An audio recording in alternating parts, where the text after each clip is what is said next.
Hey guys, welcome back to Mighty Morphin DJ.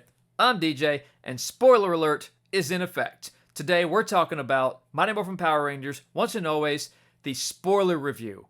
Let's get into it. Alright, so first of all, let's just talk about the cinematography. There were clearly more techniques being brought into this than has traditionally been seen in Power Rangers. In particular, the opening shot, where it's clearly a drone that's doing a flyby of Billy facing off against all these putties and Rita. That was a great opening shot, and it just blew us away. It was really, really good. Every camera shot, almost every angle that they did throughout the course of the special was just really good, really crisp, really clean. It was just a really good start to what could possibly be a new era of Power Rangers moving forward, something that I think the adult fans will appreciate a lot. So first, let's go ahead and talk about the robot elephant in the room, Robo Rita. That made a lot of sense. My initial theory was that she was built by the Machine Empire and they were the true baddies behind the scenes and it would be revealed later in the special, but no. So Billy and Alpha 8 are trying to get Zordon back. They've discovered that, when the Z-Wave dispersed and took out all the evil in the galaxy in the climax of Power Rangers in Space, that, the theory is that he could find Zordon's essence out there in the cosmos and reconstitute it back into the tube and bring Zordon back, which I actually liked that. That was a cool thing.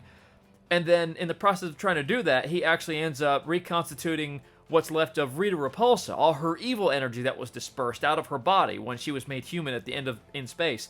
And she's the one who comes through the crack in the tube, and then poor Alpha gets possessed and transformed into that was darker than people are giving it credit for. She possessed Alpha's body and just took him over. That's dark. I mean, I don't care if it's a robot. It was a character with a personality that we knew and loved, and that was dark. So, wow. And then that was another thing, too, that crack in the tube, everybody was theorizing that was clearly the crack from when Andros shattered the tube at the end of Power Rangers in Space, but actually it wasn't. That was a brand new tube that was newly constructed, and that crack is where Rita broke free through the tube when she was reconstituted to possess Alpha. So that was something that nobody saw coming, but it made sense. It was interesting, it was entertaining, and it worked. I liked it. Now, I said this in my spoiler-free review, but Barbara Goodson, holy crap, she stole the show every time Robo Rita was on scene. Barbara Goodson was on point. She was on point. Every single time she spoke a word, oh my god, it was so good. Better than she's ever been, and she was always good. And all the classic Rita tropes were there, even at the tail end, where they were having the final battle against them in Rita's castle, and she's like, maybe watching you die will kill my headache. I love that. She's a robot. She still has a damn headache. Now, when they filmed the death of the Yellow Ranger, the death of Trini, wow, that was pretty dark. The scene of her getting hit with the energy blast and then getting carried off over the cliff by the energy blast, just kind of floating, which leads into an explosion that you assume was her just disintegrating. Good God, that's hard to watch. I've watched the special now a dozen times, and that scene is still hard to watch. It was just really dark for Power Rangers. I was like, holy good lord. But all in all, I thought they handled that really, really well. At least as good as they could possibly do, without being too much, but also giving it just enough so that we get the idea and it's still more for an adult audience. Now then, fast forward to Billy and Zach are in Trini's living room waiting for Min to get home from school so they can tell her what happened, and they're arguing over how to do it. What to say, what to tell her. That scene right there just showed how much David Yost and Walter Jones had grown as actors. I mean, they were able to just really go ham. They didn't have to be teenagers anymore. They could be adults. They were talking about, what's best for Min. She's a kid. What do we say to her? They're on an adult level. You could still see their old personalities are there, but how much those two have grown in actors and how much they were able to portray who these characters are now in the present day. It was really good, and I really appreciated their performances, and I would love to see more of that in the future. I really would. Min, I thought, was done really well. Now, when I was first looking at the trailer and I saw her, I said that I thought that she might be a fantastic actor there. I thought that her acting might be on another level, and there is a possibility that she can still get there, but throughout the course of the special, I could see that, she's not a terrible actress. She's on the same level that everybody else was when they first got started on Power Rangers, and she has the potential to grow. But I thought she did a really good job. The character was there. I understood what was going on.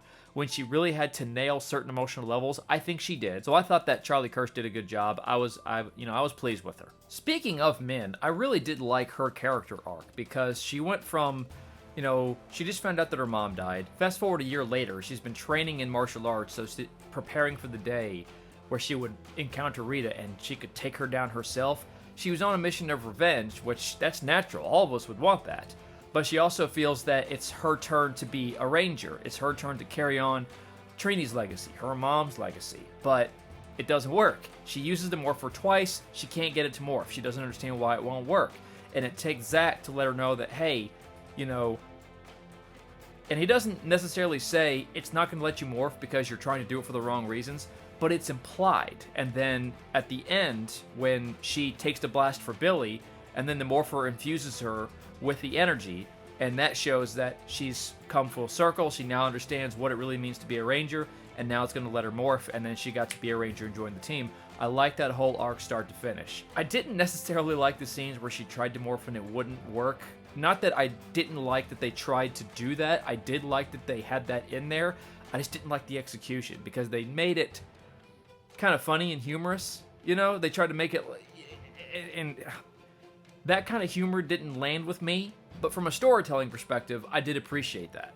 Now, in that part of the story where they have written in that Zach gives up his life as a congressman, moves in to Trini and Min's house to be Min's guardian, that is a level of maturity and a level of sacrifice and just really, really, just good writing. I really appreciated that, because first of all, that's a tremendous sacrifice that he has to make to give up this amazing career that he has. He's moved back to Angel Grove.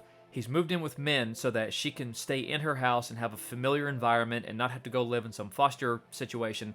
I mean, because you think about all of that, and they even touched on that in the initial discussion between Billy and Zach. Is she's a kid, who's going to look after her? And I just really liked that they wrote that in, and then you can see him trying to be a good guardian and a good mentor and keep her best interest at heart. And it was a really good job. Fast forward to the scene where they are in the command center and he's trying to impress upon her what it really means to be a ranger. That whole scene was just really, really, really well done, and Walter Jones just did a fantastic job of pulling that off and conveying that to the crowd. It was good, it was believable, again, speaks to how much he has grown as an actor, and I really appreciated it. Now, throughout the course of the show, it is clear that, Walter and David Yost, they are kind of front and center. They're prominent. Kathleen Sutherland is there, Steve Cardenas is there, and, they are there throughout the course of the special. And I won't say that they're kind of sidelined because they are present, but you can see where a lot of it did center around David Yost and Walter Jones. And to be fair, I think that is sort of how it needed to be, because it has been since season 1, since the last time we saw Walter Jones, and it's been since halfway through Zeo, since the last time we saw David Yost. Steve Cardenas was there throughout the course of Zeo. Kathleen Sutherland was there halfway through Turbo.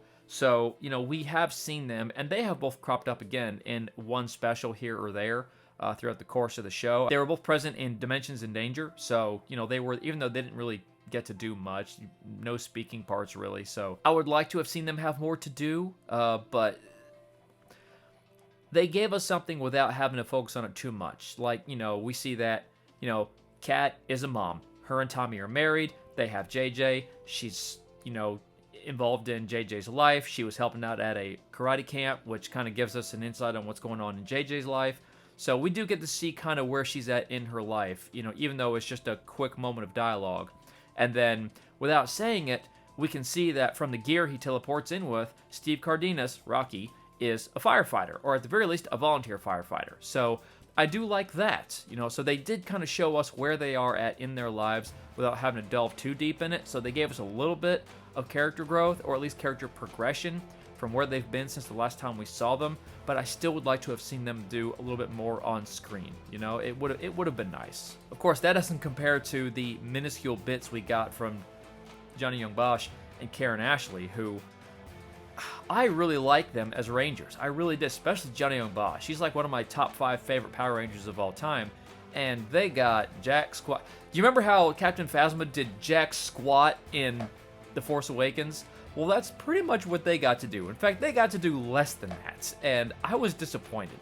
Don't get me wrong, I love the special as a whole. I wanted to do more of these, but I really wish that Johnny Young Bosch and Karen Ashley had got to do more in it. It's just, you know, they were on screen, they got some dialogue, they were at the very end, they had some dialogue, and that's all we got. We didn't get to see them morph, we didn't get to see them fight, we didn't get to see them do anything, and I was just super disappointed with that. Those are 2 of my favorite Power Rangers, period, and they didn't do anything. So I'm hoping that they do more of these specials. They are a part of SPA, so we did get that much. We know what they're up to, so maybe we'll get another story later on that shows them, you know, front and center as, you know, agents or Rangers of SPA. Then again, they might not. This might have just been something they did for fan service. I don't know, but I would love to have seen more from them. Now, start to finish, I thought this was a good, solid story. I liked it. Everybody was there. Everybody was on point. Everybody did exactly what you thought they were going to do. I really liked this special, and I want to see more of these things. Everything from how Rita comes back to her demise at the very end, which was satisfying. I enjoyed that. It was all good. I really liked it. Now let's get into something that really excited me. Stabbing. We are stabbing monsters now. Min is stabbing monsters with the power daggers. Billy stabbed Rita in the back through the gut with the power lance. Rocky stabbed Minotaur in the gut from in the air with the power sword. Holy Christ!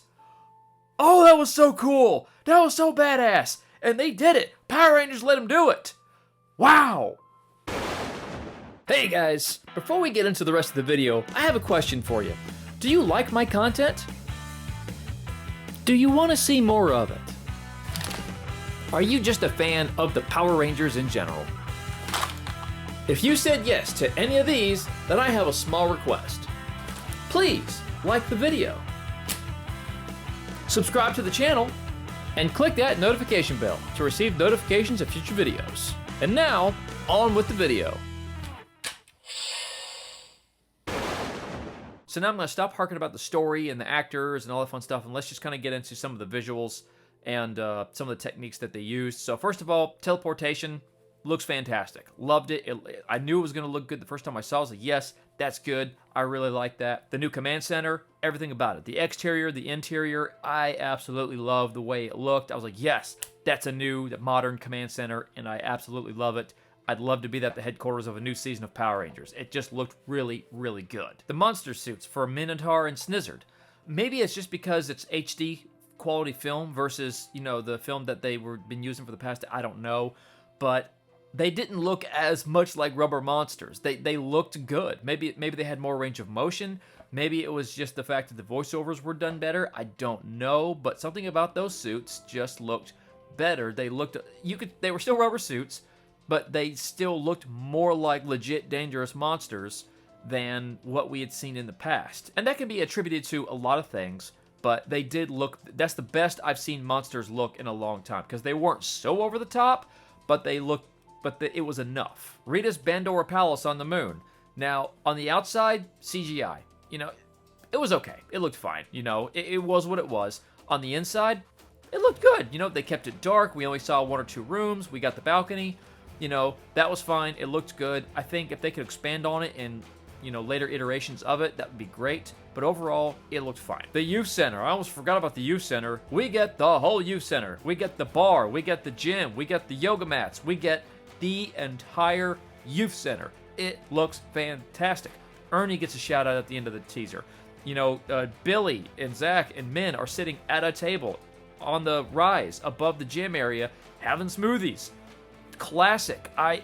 It's fantastic. And they couldn't possibly have built that set just to this one thing. You know, there's no way they were going to put that kind of budget into it. So that tells me there's a good chance that they're going to continue to use this set in the future. Because if this was like a big box office movie where they build new sets, you know, just for this one movie, and then we may never use it again because they're hoping the movie's going to make millions of dollars, that's one thing.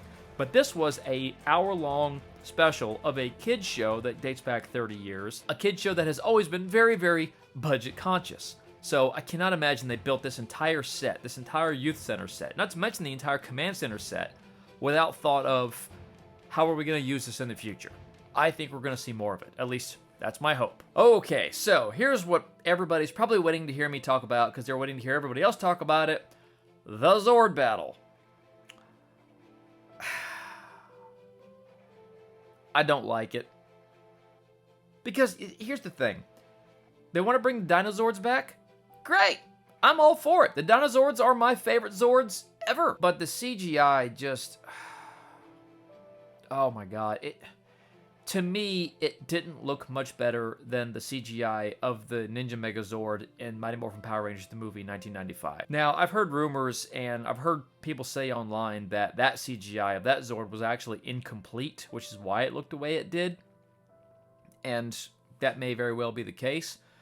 But this, as far as I know, was meant to be completed CGI, and it still just didn't look much better because there wasn't enough of a budget there to make it look as good as it needed to look.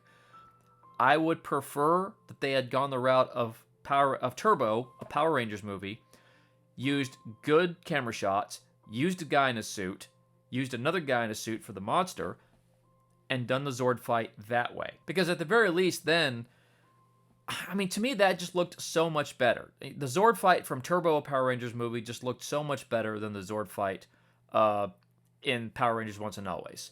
Now, some pluses to this particular Zord fight was, A, it took place on the moon.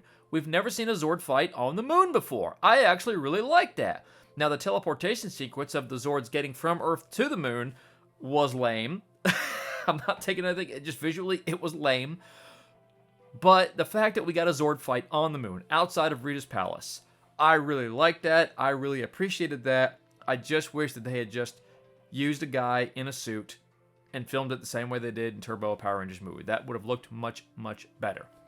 Now, as for the Zords coming out of their hiding places, and they show the Zords running in assembly, that didn't look terrible, but you know what? I think I almost would rather they have used the original footage and just cleaned it up.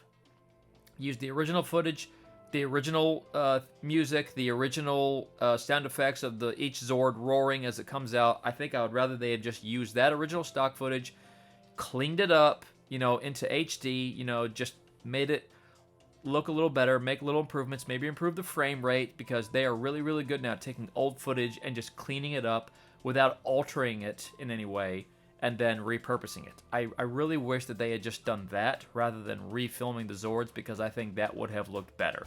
Now, at first I was super excited, especially when the T-Rex rises out of the lava pits and you see that side shot.